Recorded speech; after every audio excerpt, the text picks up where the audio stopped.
0, 1. Artificial intelligence is one of the most important drivers of digital transformation in supply chain management. This video gives you insights of the keynote presentation of Dr. Nedaa Agami, Global Data Science Director at PepsiCo, given at the Translog Connect Budapest conference. Started with the ambition of AI, which is from people making decisions supported by machines to machines making decisions guided by people. That's actually the end goal, and the two part of the statement is where we're going to be elaborating more during the presentation today. Now, from a supply chain lens or from a supply chain perspective, what are the benefits gained for companies who intend to actually go that way or embark on that direction? Obviously, to digitally transform and automate the supply chain operations. There's a lot more, but we're just focusing on like the big data thing here. Yeah? And with that, the more intelligence we kind of try to embed within our supply chains, we tend to improve throughout the way, so optimize costs, inventory levels, waste, improve the accuracy of demand forecasts. Yeah? So again, everyone knows that the importance of forecasting and demand planning for supply chains. It's more of sort like of the heartbeat of supply chains. Yeah?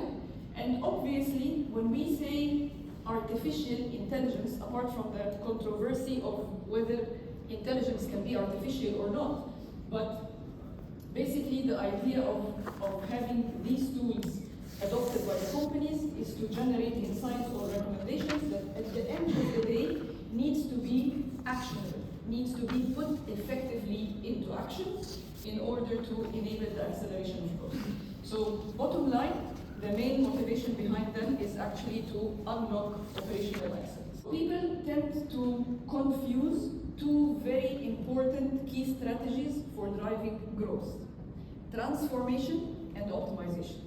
The more you talk to people, you find them kind of having the tendency to use both terms interchangeably. But fact of the matter is, they are fundamentally different. They are both important, but are fundamentally different. Now the question is, they're different in which ways? Let's start with transformation. Transformation, by definition, like by the book definition, implies a massive change, like a big shift. A big shift could be in people, processes, technology, in either of them, in two of them, or in all of them. Now the thing is, when we say a change, for transformation, the change is big enough that actually even the underlying business models in some cases have to change as well. And because of how big it is, it usually gets associated with a strategy. So any company that is likely to embark on a digital transformation, usually they come up with a digital transformation strategy in place as well.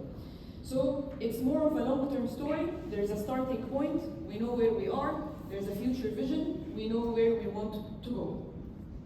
Now the question is how this is different from optimization. In fact, optimization is actually the opposite side of the coin. Yeah? So we have an existing process or existing group of processes that we actually want to fine-tune. So we haven't yet reached the plateau. No new design is required, there is no future vision. So obviously there's an existing state that we haven't yet made the most out of, and we want to fine-tune or improve this. Which in that case comes with, let's say, incremental improvements, ideally on the short term, could extend a bit to the medium term, but fundamentally on the short term. Yeah? So bottom line, if we want to summarize what happens, I would say for transformation is more about reinventing for the future, whereas optimization is more about refining the existing. What this slide is intended to say is actually that not one of them is more important than the other.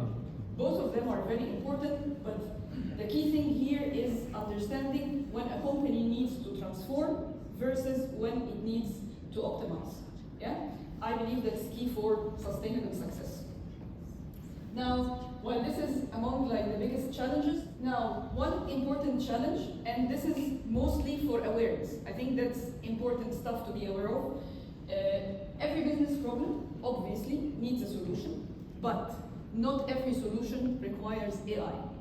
With all the hype going around, there is a tendency, again, especially the higher you go in the senior management and executive levels, everyone wants to get the most out of AI, everyone wants to adopt AI. Some companies are actually even chasing the adoption of that, but that's very important in multiple ways. We will get to that in a minute. So, AI, it's a catalyst for transformation, certainly, but we need to be aware that it's not a silver bullet. It's not an oracle that is intended to solve all your problems. Some problems are actually a lot simpler than the investment required to have an AI solution adopted for them. So I would urge everyone who's actually considering the use of an AI-based solution for a certain business problem to ask themselves 3 questions. First question is, what problem am I actually trying to solve? Second question is the solution really requires AI? Is AI needed to solve that problem? And third, most important point is, will I be able to explain the AI-generated output to my key stakeholders? Because remember, in the previous slide, I said adoption is the key. We don't want to develop and generate solutions that no one actually puts effectively into action. If you cannot clearly answer those 3 questions, then AI is not the tool for you. And I would say we need to be very aware and very careful that the wrong use of the right tool or the right use of the wrong tool actually leads to the same conclusion. Best case scenario being useless, worst case scenario associated with some damage or some harm. Yeah? Okay. This is actually a very interesting one, the AI reliability paradox. I suppose all of you would be aware of it, even though you might not be aware of the scientific term behind it. But the AI reliability paradox, let's try to simplify it. So, new people in the field or becoming newly aware about the AI story actually tend to have blind trust in AI-led systems because of the hyped face around its capabilities to improve. Now, the thing is, too much trust is actually a problem. In some cases, a serious problem. When you know that a system is flawed or has some flaws, you design your processes around the mistakes of the system. So you end up building a truly reliable system or having a truly reliable system in place. So to give you an example, now we shift from the company level to an individual level to make it simpler. So all platforms, yeah, let's think of whatever, social media platforms, LinkedIn, Instagram, Facebook, X, whatever you guys tend to use. Let's use LinkedIn as an example. There's a lot of people who like to actually post content on LinkedIn. Now, as time goes by, we actually find people who used to write their own content have the tendency to use this AI kind of review, AI kind of modify, check the text, to an extent that when you actually get to read their text, you kind of feel that it has no human element. It's super good, super correct, on fleek, that in some cases you don't actually kind of relate to it. Now, this can be good in some cases, depending on the context and the application, but it can really have serious implications in certain industries, depending on the use case. Okay, last but not least, the importance of data. When a company plans to dive into AI, the key recommendation here is start with data and not AI. AI is fundamentally as good as the quality of the data you feed into it. Yeah? So you start with the data. If you have good data in place, you can or cannot adopt AI solutions. But if you don't have good data, for sure, you cannot have good or reliable or effective by any means sort of AI solutions. Yeah? AI sees patterns. It obviously helps execute and scale ideas. But it's important to be aware that it does not replace ideation. At least until now, I personally don't foresee that happening, not on the medium even to long term. It will improve, but never replacing ideation. The thing is, AI comes with impressive abilities that continue to evolve every day. Speaking of compute, pattern recognition, speed, efficiency, you name it. But human intelligence still remains distinct in several ways. Yeah? The reason behind that is while AI sees patterns, humans see potential. And that's very important. They have intuition, common sense, contextual understanding, empathy, a lot of stuff that AI cannot master and highly likely will not be able to master. But most importantly, AI solutions lacks as ethical decision making. Yeah? I won't get into that so that to be mindful of the presentation time, but I urge everyone here who's interested in the topic or is considering the adoption to actually surf the internet to understand how this ethical AI story has actually put big companies across different industries into serious troubles. They really struggled with that. And what I'm trying to say is not that AI is bad. No, that's not what I'm trying to say. I'm just trying to say that the future lies in the synergy, yeah, between both. What we call the human-machine collaboration. Basically, leveraging the strengths of both, making the best use of both together to propel an organization to the next level of performance. Yeah? And like I mentioned a few seconds ago, it's very, very important, very critical for companies who plan to adopt AI solutions to actually ensure that they have a solid underlying AI safety framework. They need to ensure having the right control and governance processes. What I'm going to show you is the standard process. It can be kind of customized in a way or another, depending on the application area or the company strategy or needs. However, the core components remain the same. So obviously it starts with data collection. Remember we said it's all about data. So it starts with data collection. Most companies kind of have their data collected into different or various data sources. Yeah? So collecting data from multiple sources, actually taking that to the data engineering team to kind of aggregate this into a single source of truth, could be a data warehouse, data lake, whatever. Then actually we move to preparing this data and curating it, taking it to the data scientists or machine learning engineers to do some feature engineering. And this step is mostly about creating what we call, from a modeling perspective, an MRD. MRD means modeling or model-ready data set. Then we move onwards to selecting the model, building the model, and actually evaluating and testing the model. Upon evaluation and testing, fine-tuning, once it gives us the results that we're happy about, it goes back to the data engineering for deployment on the data warehouse. Once that happens, it means that the model is actually able to automate decisions or generate automated decisions for end users to actually start putting them effectively into action. So this is basically where it's very vital to have the human in place. Human involvement is very tricky in that case for multiple reasons. Yeah, there are a lot of reasons, but few of them. One is it's very important to have a human to create a valid hypothesis. Yeah, anyone can create a hypothesis, even any tool or any machine. But the question is it valid? Is it relevant? Is it within context? That's really important. Yeah, and of course, again, models can generate recommendations, but it depends on the human or the stakeholder, the decision maker, the person in charge who decides to put that into action or otherwise. Day-to-day adoption all basically lies on top of a very solid skeleton backbone of infrastructure, technology, data management, information governance, and obviously business models. And remember, again, those business models that kind of considerably get changed when a company decides to embark on a transformation journey. Yeah, so in a nutshell, this is a 5 stages systematic approach that includes upstream and downstream relationships connected via different activities and tasks. Let's move to the fun part. At PepsiCo, how does all the previous get implemented on ground at PepsiCo? To give you like a more real-life perspective. The chain covers all the different stages. Now, in order to make best use of implementing AI, or let's say applying decision intelligence across the chain, the way we do that is by actually mapping every stage of those to a business stream or a global program. Yeah? The idea is to ensure that For every project, we have the right SMEs. Remember, we said people, process, technology.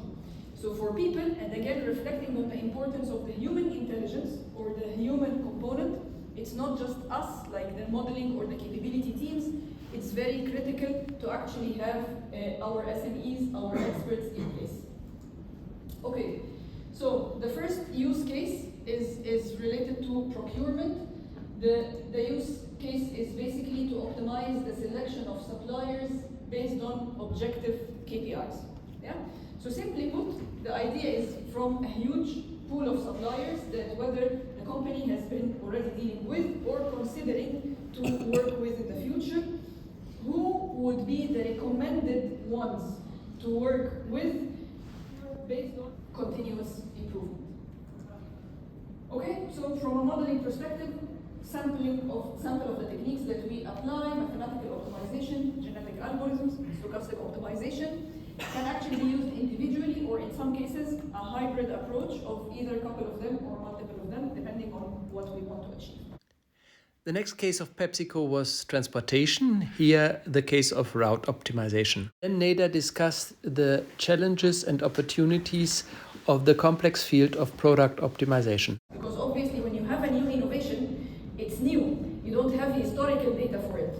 So the way you would want to do that is basically by starting with modeling prior launches to products that are very close in their nature and specifications to the new innovation, actually, yeah? And of course, identify main commercial drivers at early stages. Then as a next step, we forecast potential sales for existing launches and end up with providing our stakeholders or decision makers with a recommendation of either one of three things, yeah? Either continue investing in the innovation with the current settings, or continue but with some core changes in the tactics, or discontinue altogether. Okay, so from transformation to business value.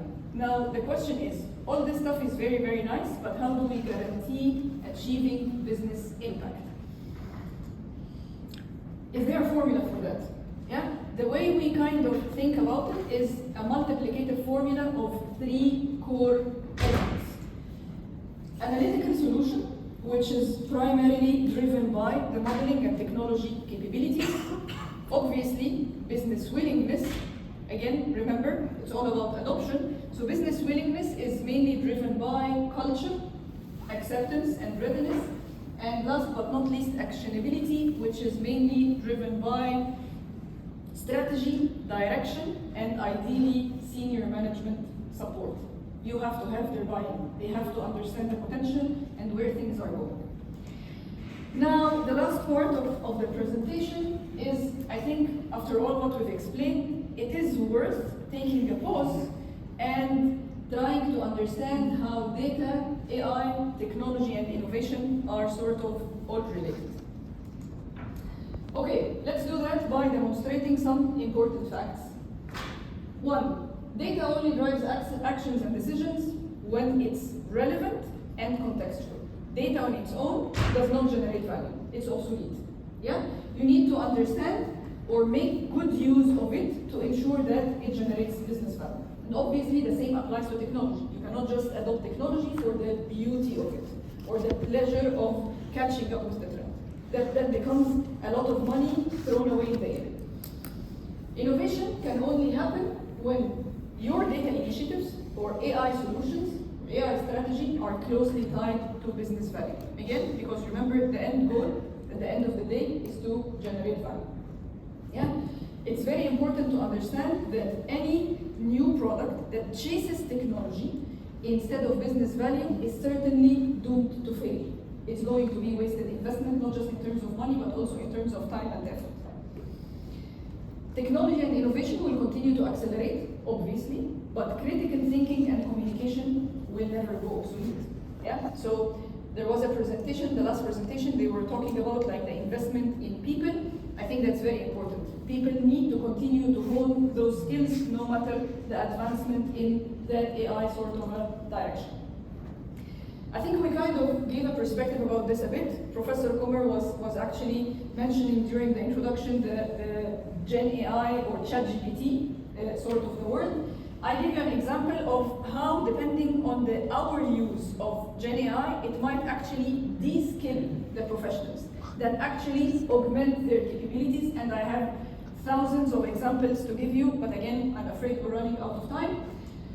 So, LLMs.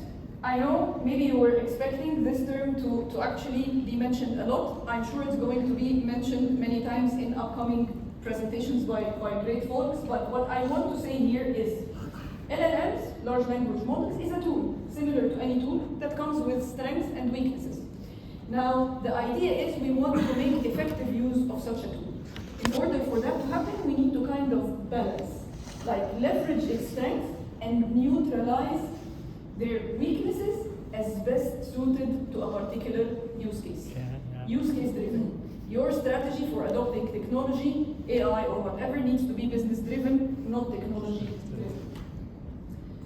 It's also worth mentioning that, at least to date, statistical and machine learning models still excel when precision, cost, and interpretability matter the most. Yeah?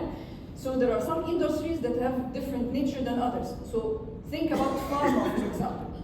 In pharma, precision would truly matter a lot. You cannot really afford certain mistakes that you might have actually tolerance for in other industries. AI, and obviously tech in general, ought to be used intentionally and responsibly. We've reflected somehow on that. And last, but certainly not least, a key takeaway, like this is actually my closing point, is that maturity is a progression, not a leap. Remember, transformation is a process. There's a future vision. You are somewhere, you want to go to somewhere, you have a path for that. It will take time, might take less time for some companies versus others, but at the end of the day, it will have to take time. So with that, actually, this is the end of the presentation. So thank you very much for your attention.